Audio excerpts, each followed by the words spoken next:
कि पत्नी के गिरफ्तार होते ही ऐसे ऐसे सच सामने आ रहे हैं जिसे सुनकर आपके होश उड़ जाएंगे। आप सोचने पर मजबूर हो जाएंगे कि आखिर एक पत्नी किस हद तक गिर सकती है। ऐसे ऐसे शौक जिसे सुनकर आपकी नींद भी उड़ सकती है। आप आज वो वीडियो देखेंगे जिसे देखने के बाद आपको अपनी आंखों पर यकीन नहीं होगा। अगर आप भी चाहते हैं कि अतुल को न्याय मिले तो वीडियो को पूरा देखिए और हमारी इस मुहिम का हिस्सा बनिए। अगर आप इस वीडियो को पूरा देखते हैं तो ये वीडियो ज्यादा लोगों तक पहुंचेगी और जिससे बहुत जल्द अतुल को न्याय मिल सकेगा। अगर आप भी चाहते हैं कि अतुल को न्याय मिले तो वीडियो को लाइक करके कमेंट बॉक्स में लिखिए वी वांट जस्टिस। आपको हम वो वीडियो दिखाए इससे पहले आपको कहानी को सिलसिलेवार ढंग से समझना होगा।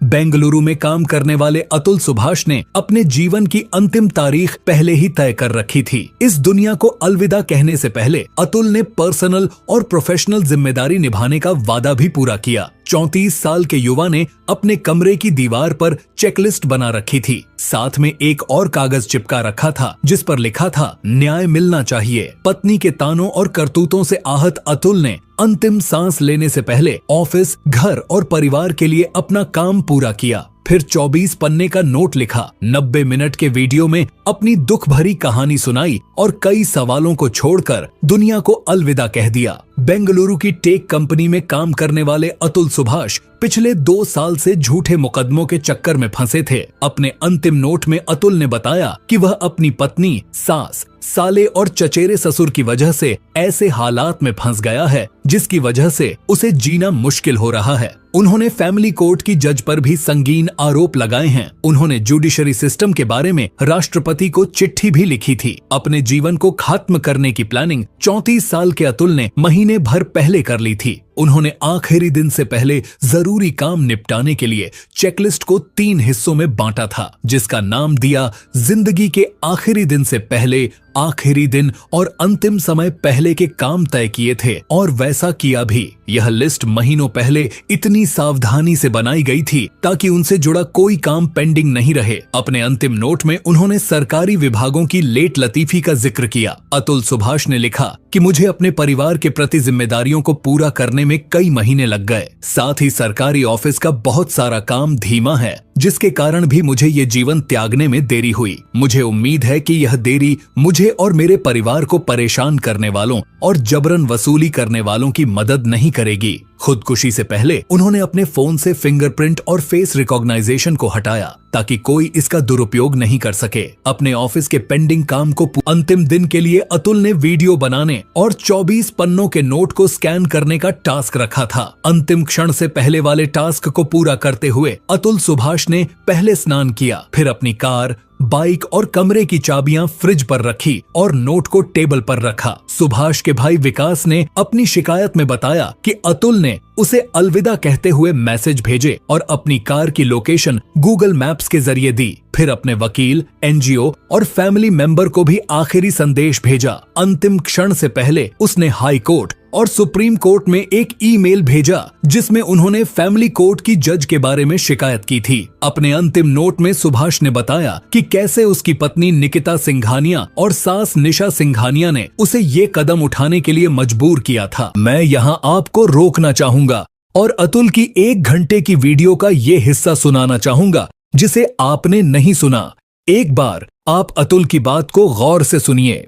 एक घटना के बारे में बताते हुए बताया कि एक बार उन्होंने जज को कहा था कि फर्जी केस के कारण पुरुष जीवन त्याग रहे हैं, तो उनकी पत्नी ने उनसे पूछा था कि तुम क्यों नहीं ऐसा कर लेते। और तो और उनकी सास निशा ने भी पूछा था कि उन्होंने अभी तक ऐसा क्यों नहीं किया। इसके जवाब में अतुल ने सवाल किया था अगर वह ऐसा कर लेंगे तो उसकी बेटी पैसे कैसे लाएगी। तब सास ने कहा कि तुम्हारे जाने के बाद वह तुम्हारे माँ बाप से पैसे लाएगी और यह सुनिश्चित करेगी कि उसका परिवार जीवन भर कोर्ट कचहरी के चक्कर लगाता रहे। इस जवाब ने अतुल सुभाष को तोड़ दिया और उसने तय कर लिया कि अब वो नहीं जीना चाहता। हैरानी की बात ये थी कि उसी दिन जज ने भी उसका मजाक उड़ाया था। अब इस वीडियो में जो आप सुनने वाले हैं उसे सुनकर आपके पैरों तले जमीन खिसक जाएगी। यूपी के जौनपुर में रहने वाले शख्स ने पत्नी की प्रताड़ना से तंग आकर एक ऐसा कदम उठा लिया जिसने पूरे समाज को फिर से सोचने पर मजबूर कर दिया है। 34 साल अतुल सुभाष कर्नाटक के बेंगलुरु में इंजीनियर थे। उनका शरीर मराठा हल्ली इलाके में उनके घर में लटका मिला। अतुल ने इससे पहले 24 पन्ने का अंतिम नोट छोड़ा है जिसमें उसने पत्नी और ससुरालियों की प्रताड़ना का दर्द बयां किया है। अब आगे जो आप सुनेंगे उसे सुनकर आपका दिल भी रो पड़ेगा। अतुल के पिता पवन सुभाष ने कहा, एक आदमी जिसने शादी की या बर्बादी वो खुद भी नहीं जानता था। शादी के बाद वो अतुल पत्नी के दबाव में रहा, उसकी हर बात मानी, हर ख्वाहिश को पूरा किया। ड्यूटी के लिए जब भी जाती तो मेरा बेटा 17 किलोमीटर रोज उसे ऑफिस में छोड़ने भी जाता और वापस लाने भी, यानी 34 किलोमीटर वो रोज सिर्फ पत्नी के लिए ट्रैवल करता था। इसके अलावा वो खुद के ऑफिस भी जाता था। उसका आधा दिन तो ट्रैवलिंग में ही निकल जाता था। चाहे कितना भी ट्रैफिक हो, अतुल रोज पत्नी को छोड़ने और लाने जाता था उसके ऑफिस। शादी के लिए हम पहले जौनपुर से बनारस, फिर बनारस में शादी के बाद हम समस्तीपुर आए। 27 अप्रैल 2019 को शादी हुई थी। वो हमारे साथ 29 अप्रैल तक ही रही। उसके बाद वो यहाँ नहीं आई। मेरी उम्र 62 साल है और पत्नी अंजू की उम्र 55 साल। हमारी उम्र का लिहाज करते हुए बेटे ने कभी हमें यह नहीं बताया कि बीवी निकिता उसे कितना टॉर्चर दे रही है। वो दुख को झेलता रहा। फिर जब बेटा व्योम हुआ तो वो काफी खुश हुआ। उसने सबसे बेहतरीन मेडिकल ट्रीटमेंट निकिता को उपलब्ध करवाया। 2.5 लाख से भी ज्यादा रुपए उसकी डिलीवरी में खर्च किए। इसके अलावा भी उसकी हर एक चीज का अतुल ने ख्याल रखा। मेरा बेटा कभी शराब नहीं पीता था। इसके अलावा भी कोई और भी नशा नहीं करता था। फिर भी निकिता ने उस पर बेबुनियाद इल्जाम लगाए। कोर्ट के आदेश के बाद अतुल ने पहले 20,000 रुपए हर महीना बतौर मेंटेनेंस पत्नी को भेजने शुरू किए। फिर 40,000 की राशि शुरू की गई। उसके बाद कहा गया कि एरियर के साथ मिलाकर अब 80,000 रुपए आपको निकिता को देने होंगे। मेरा लड़का भी टूट गया। जज ने तब कहा कि मुझे 5 लाख रुपए दे दो और सेटलमेंट कर लो। तब अतुल ने कहा कि मैं पढ़ा लिखा आदमी हूँ, मैं अगर रिश्वत दूंगा तो इससे क्या संदेश जाएगा, इसलिए मैं रिश्वत नहीं दूंगा। वो बेंगलुरु से पहले वाराणसी उतरता,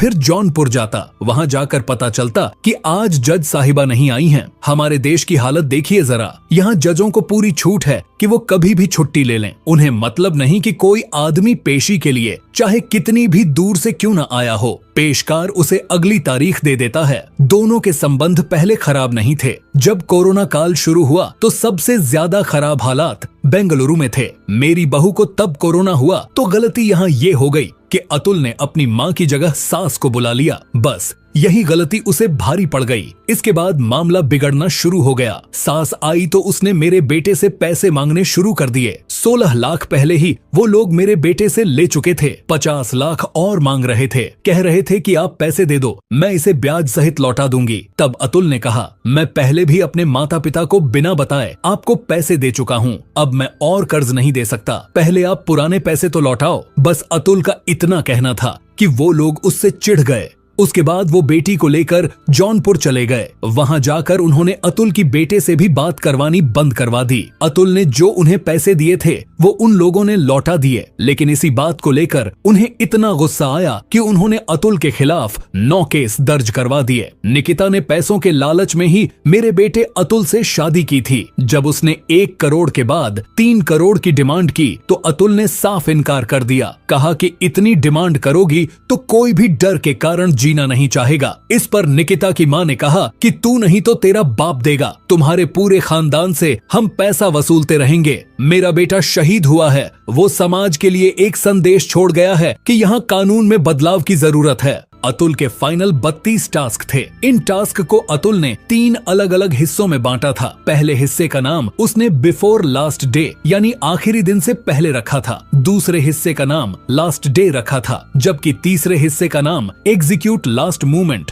यानी आखिरी पल वाले काम रखा था। 1 घंटा 21 मिनट और 46 सेकंड का वीडियो बनाने वाला और 30 पन्नों नोट लिखने वाला अतुल सुभाष अब पहले के आखिरी 2 दिनों की पूरी कहानी भी लिख गया। अतुल के कमरे की दीवार पर 2 कागज के पन्ने चिपके थे, जिनमें से एक पन्ने पर उसने लिखा है कि इस दुनिया को अलविदा कहने से पहले उसे 32 काम करने हैं। ये काम उसने 3 हिस्सों में बांटे थे। आइए आपको बताते हैं अतुल सुभाष की ये कहानी। बेंगलुरु के डेल्फिनियम रेसिडेंसी अपार्टमेंट की दूसरी मंजिल पर अतुल सुभाष रहा करते थे। वहीं एक कमरे में अतुल का शरीर मिला था। उस कमरे की एक दीवार पर इस दुनिया को अलविदा कहने से पहले अतुल ने 2 अलग अलग पन्ने चिपकाए थे। एक पन्ने पर बड़े बड़े अक्षरों में जस्टिस इज ड्यू लिखा था, जबकि उसके बराबर में चिपके दूसरे पन्ने पर बेहद छोटे छोटे अक्षरों में 32 कामों की एक ऐसी लिस्ट चिपकी थी जिसे इस दुनिया को अलविदा कहने से पहले अतुल को पूरा करना था। इस चेक लिस्ट के सबसे ऊपर अतुल ने लिखा था फाइनल टास्क बिफोर मुक्ति। दरअसल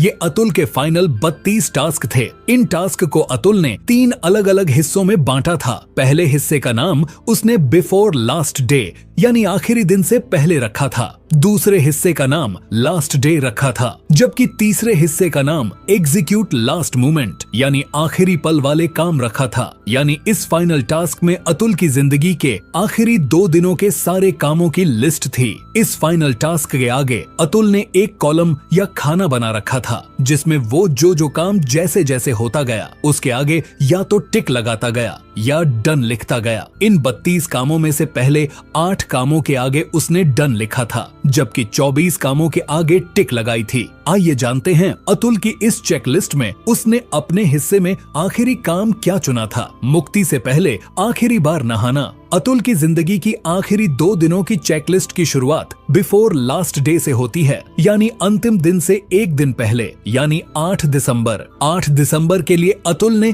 फाइनल 8 टास्क को चुना था। इस टास्क की शुरुआत होती है पहले टास्क इनिशिएट लास्ट डे से, यानी आखिरी दिन की शुरुआत से। दूसरा काम इम्पोर्टेंट डॉक्यूमेंट्स को पैक करना था। तीसरा टास्क कानूनी तैयारियों को पूरा करना था। चौथा काम ऑफिस के सभी काम पूरे करना। 5वां काम सभी कम्युनिकेशन को इकट्ठा करना था। 6ठा काम डेटा का बैकअप लेना। 7वां काम छोटे मोटे कामों को अंजाम देना। 8वां काम पैसों को सेव करना। इस आखिरी दिन अतुल ने खुद के लिए जो 8 टास्क चुने थे वो सभी शायद पूरे हो गए थे, इसलिए इन सभी टास्क के आगे उसने डन लिखा था। अतुल ने अपनी जिंदगी के आखिरी दिन के कामों को 2 हिस्सों में बांट दिया था। पहला हिस्सा लास्ट डे के तौर पर तय टास्क को पूरा करने के लिए और दूसरा हिस्सा आखिरी लम्हों के टास्क को पूरा करने के लिए। लास्ट डे के पहले हिस्से के लिए उसने कुल 10 टास्क खुद के लिए तय किए थे, यानी ये टास्क 8 और 9 दिसंबर की रात के थे। इस आखिरी दिन के टास्क में सभी को पैसे चुकाना, डॉक्यूमेंट्स को स्कैन कर अपलोड करना, इसे अपने मेल से जोड़ना, अंतिम नोट की एक कॉपी बैकअप के तौर पर अपलोड करना, लैपटॉप,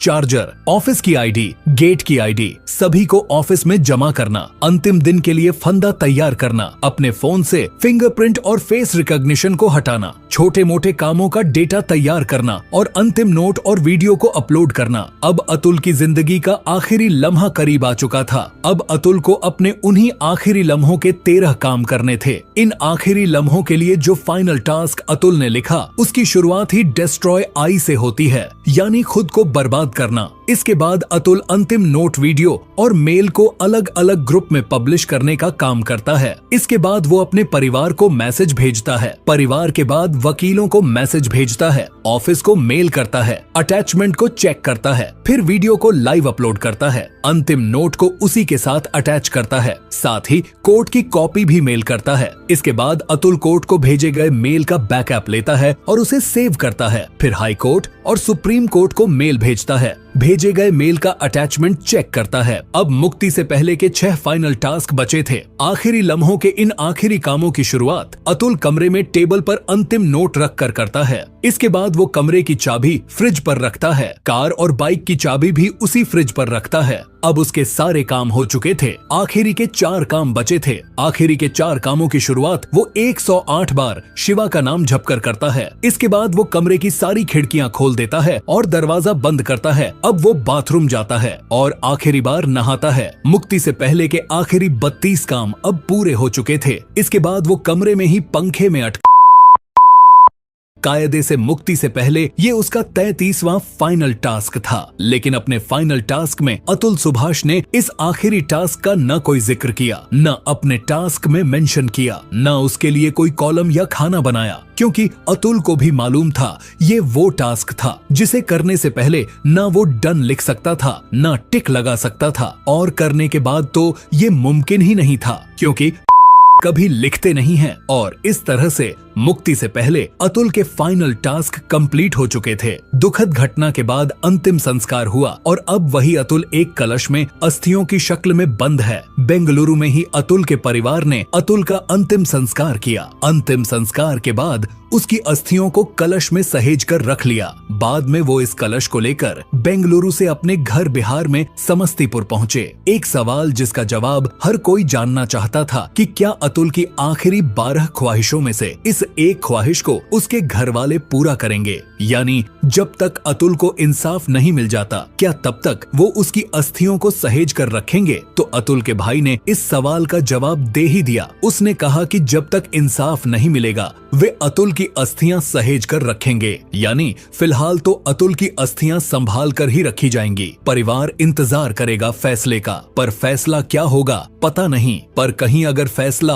अतुल के हक में ना हुआ, यानी उसे इंसाफ न मिला, तो क्या अतुल का परिवार उसकी उस ख्वाहिश को पूरा कर पाएगा? क्या कोई भी परिवार ऐसा करने की हिम्मत कर पाएगा? अतुल की माँ बेटे के जाने की खबर सुनने के बाद से ही होश में कम बेहोश ज्यादा रह रही हैं। बेटे के अंतिम संस्कार के दिन ही वो समस्तीपुर से बेंगलुरु पहुंची थीं, पर अपने बेटे को आखिरी विदाई देने से पहले वो रो रो कर निढाल हो चुकी थी। अतुल के भाई ने अतुल को के लिए उकसाने के सिलसिले में 4 लोगों के खिलाफ नामजद एफआईआर दर्ज कराई थी। केस दर्ज करने के बाद बेंगलुरु पुलिस की एक टीम यूपी के जौनपुर के लिए रवाना की गई। डीसीपी शिव कुमार ने आज तक से फोन पर बातचीत में कहा कि परिवार ने भले ही सिर्फ 4 लोगों के नाम लिखाए हों, लेकिन केस की जांच और लीगल एक्सपर्ट्स की राय लेने के बाद वो तय करेंगे कि क्या इस मामले में जौनपुर की फैमिली कोर्ट की जज रीता कौशिक और उनके पेशकार माधव के खिलाफ भी केस दर्ज होना चाहिए और क्या उनसे पूछताछ की जानी चाहिए।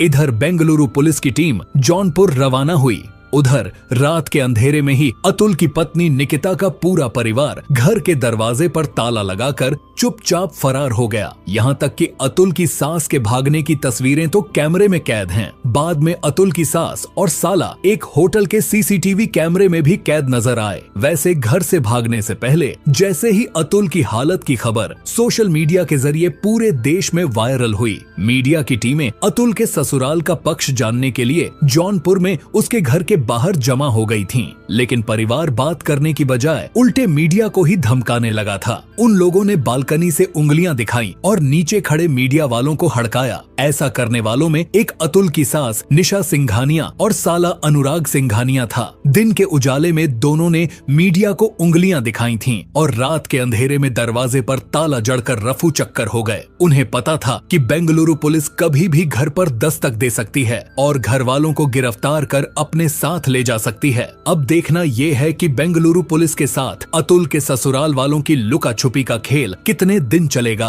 अतुल सुभाष के कमरे जब बेंगलुरु पुलिस दाखिल हुई तो उस प्रतिभावान युवक की बेजान देह के पास ही एक तख्ती पर ये शब्द लिखे हुए थे, जस्टिस इज ड्यू, यानी इंसाफ बाकी है। अतुल सुभाष की पीड़ा ने पूरे देश को झकझोर दिया है। 24 पेज का अंतिम नोट, दुनिया को अलविदा कहने से पहले 80 मिनट का रिकॉर्डेड वीडियो, हर पन्ने पर पीड़ा, हर शब्द में जैसे सिसकी, शब्द क्या आह थे। अंतिम नोट नहीं, हमारे सड़े हुए सिस्टम, बेइंतहा क्रूरता की हद तक सौदेबाजी में तब्दील हो चुके रिश्तों, कानून, न्याय व्यवस्था की सड़ांध का जीता जागता दस्तावेज। आज सुबह एक अजीज दोस्त ने अतुल सुभाष का मुद्दा छेड़ते हुए जब कहा कि ये तो बहुत डरावना है, तब निःशब्द था। क्या कहें, शब्द नहीं। अतुल सुभाष की पीड़ा ने पूरे देश को हिला दिया है। सोशल मीडिया पर जबरदस्त आक्रोश है। डाइनिंग टेबल से लेकर चाय के ठेले तक इसकी ही चर्चा है। घूम फिरकर बात यही आती है, जस्टिस इज ड्यू। 34 साल के अतुल सुभाष बेंगलुरु की एक प्राइवेट कंपनी में जॉब करते थे। वो पत्नी निकिता सिंघानिया की प्रताड़ना से तंग आकर जिंदगी हार बैठा। बेशक ये हरकत कायरता है, समाधान नहीं, लेकिन सुभाष इतने टूट चुके थे कि इंसाफ की आस तो छोड़ ही दी थी, जिंदगी की आस भी छोड़ दी। 24 पेज के अंतिम नोट और तकरीब 1.5 घंटे के अपने आखिरी वीडियो में उन्होंने जो कुछ भी बयां किया है वह किसी पत्थर दिल को भी मरमाहत कर देगा। सुभाष ने ये भी गुजारिश की कि उनकी जाने के बाद उनकी पत्नी या उसके परिजनों को उनके के पास नहीं आने दिया जाए। ये भी लिखा कि जब तक दोषियों को सजा नहीं मिल जाती उनके परिजन उनकी अस्थियों को प्रवाहित न करें। सुभाष का न्याय में भरोसा किस हद तक हिल चुका था कि उन्होंने अपनी आखिरी इच्छा में ये भी जोड़ा कि अगर उनका करने वाले दोषी नहीं पाए जाते तो उनकी अस्थियों को अदालत के सामने बह रहे गटर में फेंक दें। अंतिम दिन से पहले अतुल ने एलन मस्क और डोनाल्ड ट्रंप को भी ट्विटर पर टैग करके उनसे इंसाफ की गुहार लगाई थी। देश भर में जबरदस्त आक्रोश के बीच कुछ सवाल और भी हैं। संसद में जनता के क्या एक भी नुमाइंदे ने इस मुद्दे पर आवाज उठाई? सुप्रीम कोर्ट या किसी भी हाई कोर्ट ने क्या संज्ञान लिया? संयोग से मंगलवार को ही सुप्रीम कोर्ट दहेज उत्पीड़न के कानून के दुरुपयोग पर चिंता जता रहा था। सोशल मीडिया पर आक्रोश तो है, लेकिन क्या किसी स्वतः स्फूर्त भीड़ ने कैंडल मार्च किया? स्वतः स्फूर्त छोड़िए, क्या किसी संगठन ने इंसाफ के लिए सड़क पर आवाज उठाई? जवाब है नहीं। इसकी जड़ में है, वह पुरुष था। कानून जेंडर न्यूट्रल नहीं है। कल्पना कीजिए कि अगर मामला इसके उलटा होता, पत्नी ने प्रताड़ना के पुख्ता प्रमाण देकर ऐसा किया होता तो तत्काल पति सलाखों के पीछे होता। पति क्या उसका पूरा खानदान धर लिया जाता? 5 साल पहले ही 2019 में उनकी शादी हुई थी। अब सुभाष की मां रो रो कर गुहार लगा रही है कि मेरे बच्चे को इंसाफ दो। क्या इंसाफ मिलेगा? क्या जेंडर न्यूट्रल कानून बनेगा? क्या कानूनों का दुरुपयोग करने वालों को सख्त सजा का प्रावधान किया जाएगा? क्या कानूनों की मिसयूज रुकेगा? Justice is due.